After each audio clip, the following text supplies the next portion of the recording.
for the world to change. If you feel the same, then go on and say, if you're out there, sing along with me if you're out there. So when I was in high school, my dad came out to me, and I was 15 years old, and all of a sudden I was kind of part of the gay community that I didn't really know a whole lot about. And I found myself in school looking for signs of who may be a safe person to talk to about this, who might be an ally.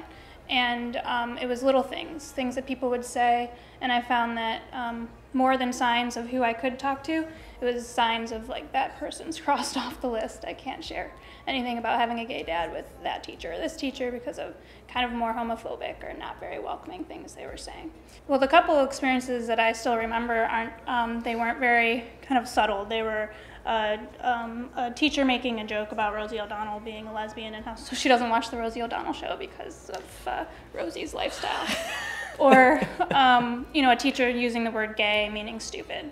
So things that made it like very clear that it wasn't something that I could be open about. And they were both actually two of my favorite teachers at the time. So. You have a community of children at your school who are looking to you both to teach them content, but to also provide support.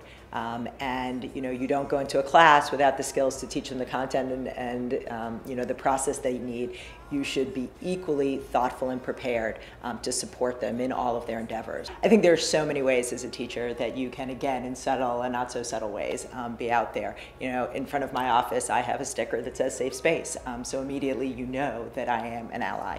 If I'm on, my office sits on the 9th grade hallway, and if I hear someone throw out, "Oh, that's so gay," I am out there in a flash, and they know that, explaining why that is a totally inappropriate word to use, in any kind of derogatory ways. I think within the classroom, talking about gay issues, making sure not to use heterosexist language, not presuming that everybody is heterosexual, and making it very clear that you are comfortable and very embracing of, any sexual orientation. I was thinking when you said the example of like, you're the one who comes out to the hallway and tells people not to say things like that.